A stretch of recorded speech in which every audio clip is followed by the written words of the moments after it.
Assalaamu calaykum. Casharkan waxaan ku qaadanaynaa waxa la yidhaahdo form. Form waxaa loo isticmaalaa hab userka loogu heli karo xogtiisa ama qaab qofka userka ee website-kaada soo galo aa ugu heli kartid daatadiisa uu soo gelin karo noocyadeeda kala duwan. Marka tusaale hadda markaa Facebook gelay sidoo kaleeto Facebook wuxuu leeyahay username iyo password uu soo geli ku leeyahay si uu u jeekareeyo inaa akoon ku leedahay. So marka form waxaa loo isticmaalaa in qofka userka aa ka hesho xogtiisa isla mar ahaantaasna uu isaga soo gelinayo xogtiisa qaybeeda kala duwan. Marka markaa isticmaalayna form markaa samaynayna form waxaa qoranaynaa ama waxaa qeexaya formka waxay tahay form tagga oo formka elementiyadiisa oo dhanba ay geli doonaan tagga formka gudihiisa.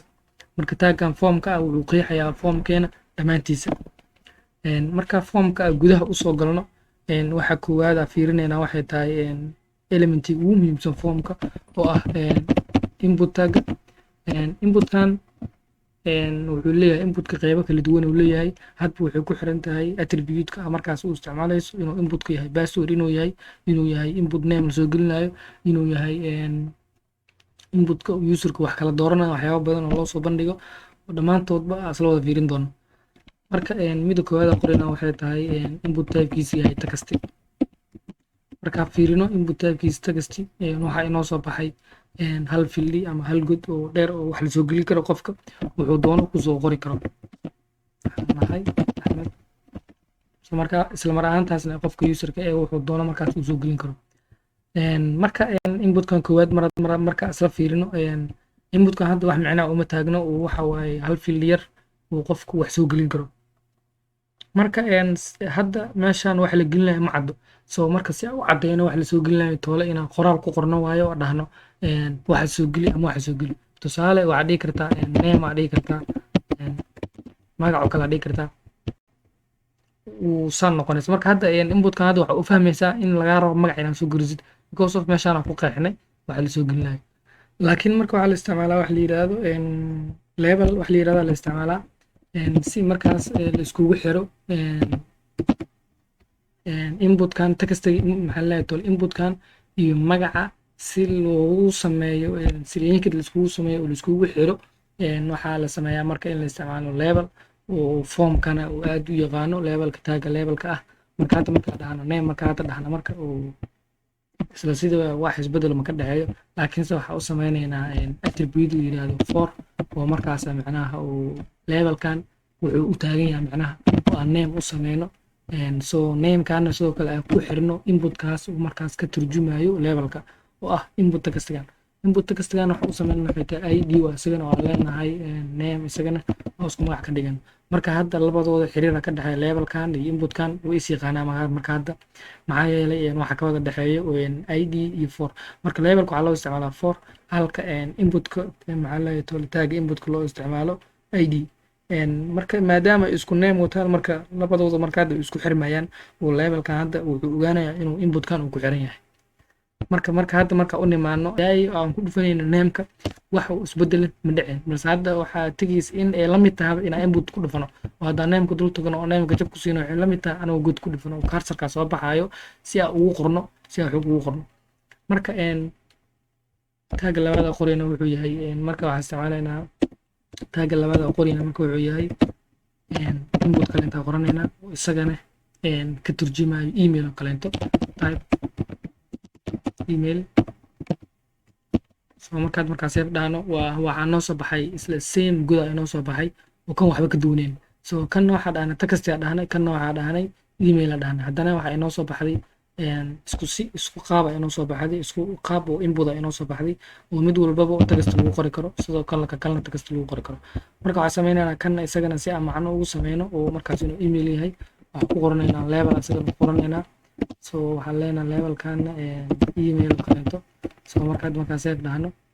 marka hadda isku xirna marka hadda oo label kasto isku xirayo wax isku xirayo inputka iyo labelka waxay tahay forka iyo id-ga oo hadda marka email ku dhufano wax isbedel ma dhacayo. So marka wax isku xirayo waxay tahay forka attribute-ka oo for ahay oo hadda hadii dhahno kaleeto em oo email laga soo gaabiyo kale marka kan u sameeyno kan u sameeyno id oo em ah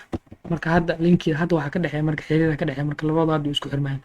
wax isku xiraya waxa waaye formka iyo ID-ga waa ma ahan levelka naftirkiisa ma ahan wax isku xiraya so marka hadda marka u nimaan emailka waa email ku dhufano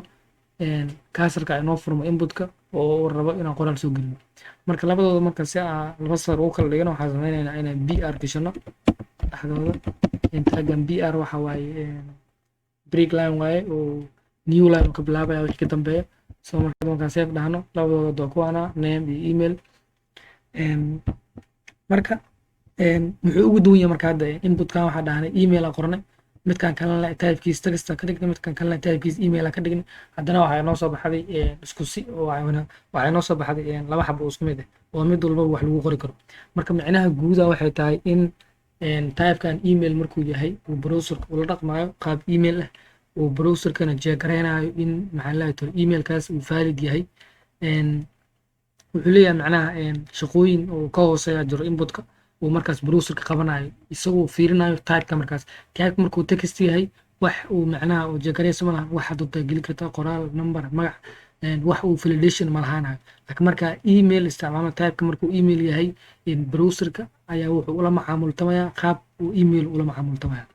so marka midda kale aan soo gelinayna waxay tahay password kalento marka levelkan isticmaalana marka hore BR isticmaalana markaas uu new line kugu tago passwordkeena so marka tag level isticmaalana waxaan leenahay password kalento so marka hadda kan waxaan isticmaalana input typekiisa kan wuxuu noqonayaa password so marka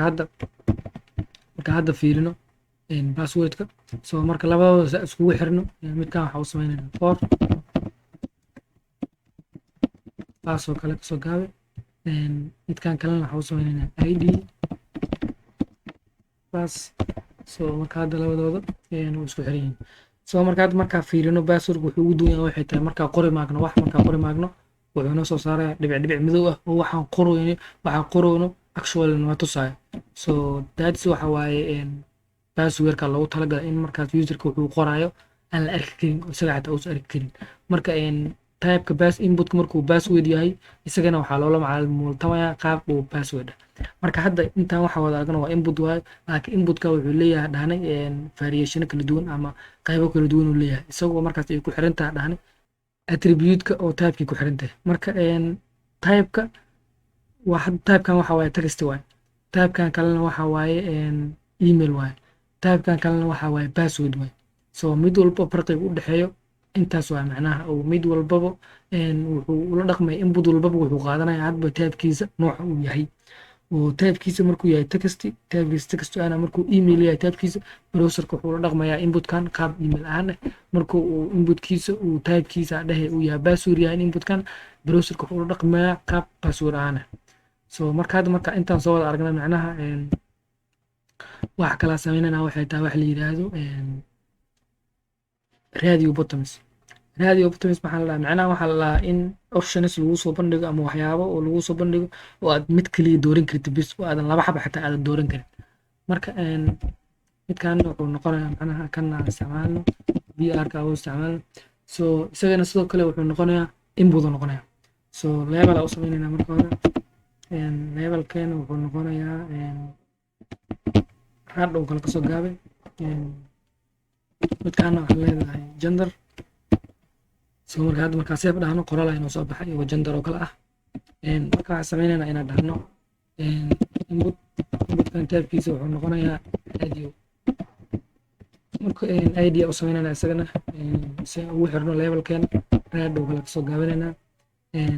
midda kale uu dheeryahay waxay noqonaysaa in loo sameeyo value so value-giisa wuxuu noqonayaa oo kale mail midka koowaad ah so meeshaan waxaan ku qoranaynaa marka hadda save dhahno kaleento waxaa inoo soo baxay lebis meel oo dhibaca inoo soo baxay marka value-gan waxaan ku qorno meesha kama dhex arkeen marka waxaan sameynaynaa inaan inta ku qorno mail so hadda markaa save dhahno waxaa inoo soo baxday mail oo dhibic ka horeysa marka waxaan sameynaynaa PR u sameynayna midka kale oo ama kale sidiisa input kala sameysanaynaa haddana waxaan dhahayno typekiisa wuxuu noqonayaa equal radio idgiisa waxa waaye idgiisa waxa waaye raad, valuegiisa waxa waaye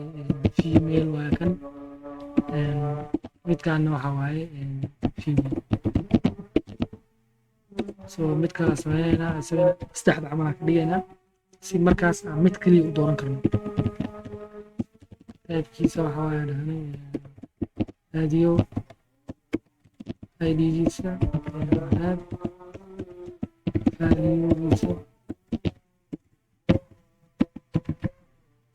address oo kaleeto, meeshaan waxaan ku qoraynaa address. so hadda markaan safe dhahno, hadda markaan fiirino oo kan doorano mid kalena waa dooran karnaa.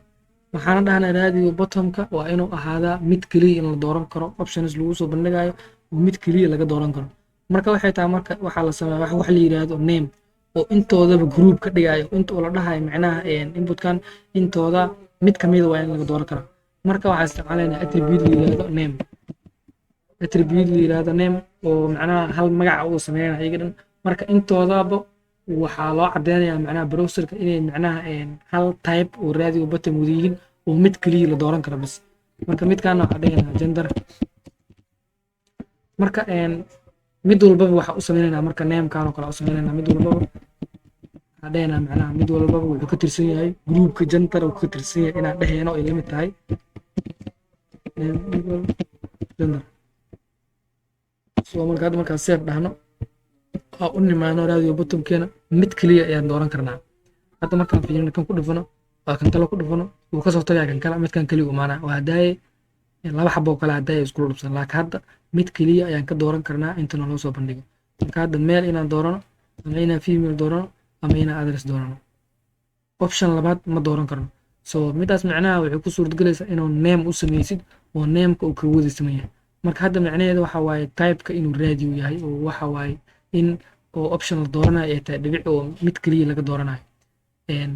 inputkan hadda fiiri input waxa dhan intaan input ayay ka wada sameeyeen, laakiinse meesha kuldiin waxa waaye typeka waa oo marka type markuu text yahay waxa inoo soo baxayo input field wax ku qoran karno. markuu password yahay sidoo kale input full password ah oo wax lagu qoro qarsoomayo noqona. marka waxa kala duwaya dhan waxa waaye typeka waa type marka radio ka dhigna waxa inoo soo baxday dhibca inoo soo baxday oo mid keliya ah ka dooran karno. so namekan waxa group ka dhigaya waa marka macnaha inta is wadato inta same ka dhigaya waa la dhahayo intaan mid keliya la doorto. oo hadda marka midkan magac kale ku qorno oo jiyo kale hadda ku darno labadan bes isu wato, laakiin kan gooni uu taagnaana maxaa yeelay name ka duwan wataa. hadda markaan fiirino address waa malaya midka address waa marka hadda u nimaano male iyo female mid keliya ka dooran karnaa labadooda maxaa yeelay labadooda hal group ka wadasay, laakiin address waa sii dooran karnaa because magac kale u sameeynay addresska oo jiyo ku darnay. hadda marka ka tirna marka uu soo noqonayaa uu hadda marka male and female midkood markaan doorano addresska ma dooran karno oo keligiis soo noqonaya macnaha laba xabo ma dooran karno. marka namekan wuxuu cadeynayaa inay group yihiin ay soo leeyihiin. so value-gana waxa waaye waxa uu hadhow oo serverka loo gudbinayo textigan meesha ku qornaanaysa maahan, macnaha textigan waxa waaye wax uu shaashada ka soo muuqanayo. kanna waxa waaye marka hadhow uu formkaada markii submit la dhaho wixii markaas uu serverka datadeeda oo loo dirayo waa macnaha male iyo female iyo waxaan. so kan waxa waa midka adiga lagu soo muujinayo, midkaana waxa waa hadhow markii submit la dhaho midka serverka u gudbayo waa kan value ama datada hadhow oo baakidi loo isticmaalayo waaye. marka intoodaba dib aan uga guddoonnaa insha allah. hadda midda kala sameynayna waxay tahay iyadoo waxaa sameynaynaa oo hadda optionskan hal mid keliya dooran karnaa. haddana waxaa sameynaynaa options oo waxyaabo badan ka dooran karna macnaha iyadana waxaa la yiraahdaa checkbox la yiraahdaa. so br u sameynaynaa si aan cusub oo noo bilowdo. midkaan oo kalena waxaa dheehnaa label aan sameynaynaa. labelkan waxaa dheehnaa foods iyo lag oo kaleeto ama foods oo kale ku sino marka u nimaana marka hadda waxaa sameynaynaa input typekiisa waxa waaye leenahay checkbox. so marka checkbox markaa dhahno mida kale u sameyn waxay tahay id si aan level kugu xirano idgiisoo kale waxaan leenahay fd oo food ah kasoo gaabsano kaleento meeshaan tegayna for oo qaataa levelka waxaan leenahay fd so marka mida kale aan ku dirayna waxay tahay isagana sidoo kale value uu qaataa valuegiisoo kale waxaan leenahay banana so marka inta u nimaano waxaan leenahay banana so marka hadda save dhahan waxay noo soo baxday box oo square oo kaleeta ah oo banana ay ku qoran tahay marka waa badsanaynaa waxaan sameynaynaa input kaleento so haddii macnaha uu ka caajisayso qoritaankiisa waxaad dhigi kartaa shift alta iyo balaarta hoose oo 4 xaba camal ka dhiganaynaa marka magacyada ka bedelanaynaa valuega aabal oo kaleeto so midkaan waxaan leenahay mango so midkaan waxaan leenahay carrot so macnaha magaca meeshaan waa ka duwanaynaa carrot kan kalena waxaan leenahay mango kan kalena waxaan oranaynaa aabal so had markaa safe dhahno waxay noo soo baxday jackbox badan oo asla wada dooran karno hadda midkaan waa dooranay midkaan kalena waa sii dooran karnaa midkaan kale waa sii dooran karnaa laakiin se radio buttonka waxa waa inaan mid kaliya doorano option laga soo bandhigaa mid kaliya inaan doorano halka jackboxkan ay tahay macnaha in options badan waxyaabo badan ka dooran karna macnaha so midka kale isla fiirin doonaa waxay tahay in userka markaas loo sameeyo qayb comment markaas oo kaleento uu fikradiisa kusoo gudbin karo waxaa la isticmaalaa biya la isticmaalaa marka hore waxaan leenahay marka waxa loo isticmaalaa tag la yiraahdo text area text area markaan save dhahno waxay noo soo baxday qayb oo waxaa rabta qoran kartid macnaha marka meeshaan adaa xukumi kartid sizekeeda haddaa rabtid meel waxaa ka dhigi kartaa userka comment badan si uu usoo geliyo waxaa u samayn kartaa field xogaa yar weyn u samayn kartaa adoo isticmaalaysid attribute adoo isticmaalaysid columns oo kaleento waxay la mid tahay inta column aad rabtid tusaale waxaa dhahdo kaleento 30 column oo kaleento ama 20 column kasoo qaad sidoo kale rows waxaa oran kartaa rows waxa waaye jiifka waaye halka columnskan uu yahay jooga uu yahay waxaa oran kartaa isagana 20 oo kaleento 20 row soo markaa save dhahno uu soo yar weynaaday oo 20 row oo saan oo noo siiyey iyo 20 row oo column ahaan oo saan marka hadda qofku wuxuu rabo soo gelin karaa markaas wuxuu doono markaas soo qori karaa comment ahaantiisa soo markaas u qurxino row waxaa ka dhigaynaa 10 ka dhigaynaa sida uu dheer yahay soo marka hadda uu soo yar gaabtay marka waxa hadda way isku dhex yaacsan tahay oo mid walba wuxuu isku jirtaa hoosta iskaga jirtaa soo si iska isticmaali kartaa adoo uu kala habaysan karo oo qurxin karo oo kala shaqadeyn karo marka midaan waa sameyn doonaa hal project oo form oo diyaarsan soo marka midda ugu dambeysa waxaan sameynaynaa inaan u sameyno formka submit waxa dhow marka userka waxaan soo geliyo meel uu submit taabanayo markaas xogta markaas intaan soo geliyay laga save gareyn karo soo marka waxaa la isticmaalaa isagana input way marka hore biyaha isagana waxaan leenahay input soo tabkiisa wuxuu noqonayaa submit soo marka value u sameynayna marka value waxaan leenahay submit soo marka save dhahno waxay noo soo baxday bottom yar ay noo soo baxay oo lagu click gareyn karo oo lagu dhufan karo bottom oo lagu click gareyn karo submit lagu qorantay marka hadda waxaa soo gashan kartaa magaca soo gashan kartaa axmed oo kala gelisay emailka waxaa gelisay axmed@gmail.com passwordkaada qoratay wuxuu yahay soo gender male female waxaa taa waa dooratay maxaa la dhahaa male oo kala dhahday food waxaa dhahaa banana iyo waxa ka helaa iyo mangaha labadooda dooratay soo comment waxaa dhigi kartaa school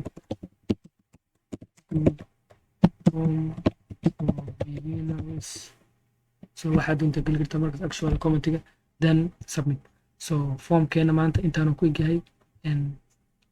formkeena haddii aan overviewgiisa dul marno waxaa dhahanay taggan form waxaa loo isticmaalaa in markaas uu formka uu create gareeyo ama sameeyo labelkan waxaa loo isticmaalaa inuu qeexo inputkaas macnaha wuxuu uu yahay markaas inputkaas waxa uu yahay inuu sii sheego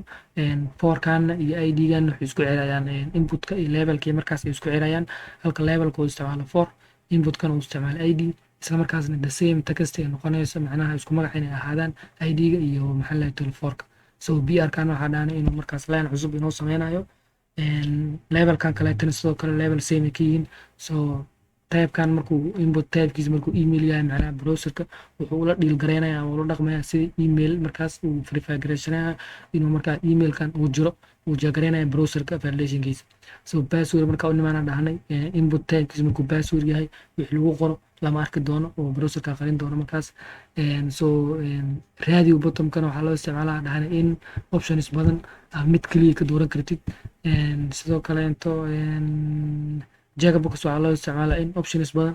inta aad rabto ka dooran karto even dhammaantood waa dooran karto. So text area waxaa loo isticmaalaa in markaas userka commentigiisa markaas uu soo dhiibto. I think hal mid ka tageynaa waa rabno inaan ku darno casharkeena inta meeshaan ku jiro laakiin hal mid ay ugu soo dhacday waa ku dareynaa waxay tahay in drop down bottom oo markii meel lagu dhufto oo qoraalku soo baxayo markaas wax ka dooran kartid macnaha. Midaasna waxay tahay macnaha commentiga ka qoraan ku dareynaa. So commentiga markasta waxaa fiican inuu page hoostiisa ahaado. So midaan waxay noqonaysaa in la yiraahdo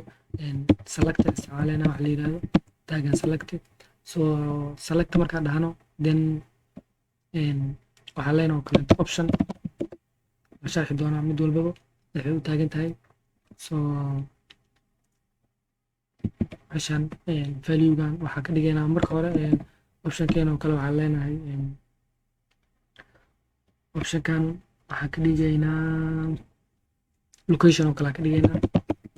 location markaan dhahno markaan set dhahno waxaa inoo soo baxday oo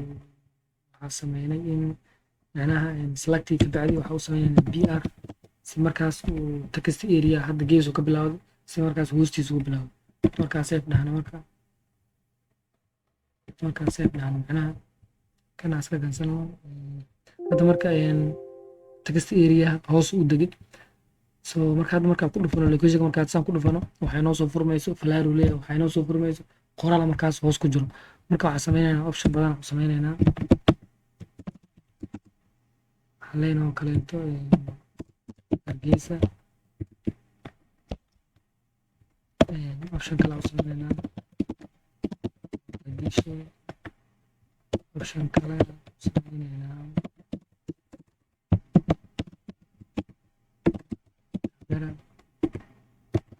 hadda markaan set dhahno locationka markaan saan ugu dhufano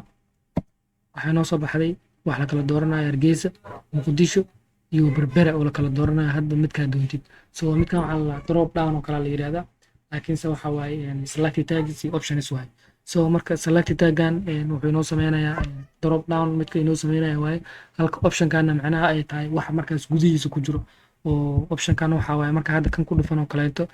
waxyaabaha gudaha markaas ku jiro waaye optionka macnaha oo inta doontida qoraal option ayaa soo gashi kartaa halka selectgan uu yahay midkii sameynayay drop down markaas uu sameynayay. Selecting waxa waa midka drop down ka sameynaya halka optionkan uu yahay wax gudihiisa ku jiro. Selecting wax gudihiisa ku jiro waxa waa options oo Hargeysa iyo Berbera iyo waxyaabahan options ka ku qoran. So marka casharkeena intaan ku yahay baraadkay mid walbaba wax lagu barto waxa ugu fudud ama ugu fiican ama ugu faham fiican waxa waaye practice-ka waaye hadba inta practice gareysaa fahmaysaa macnaha. So good luck. Wassalaamu calaykum.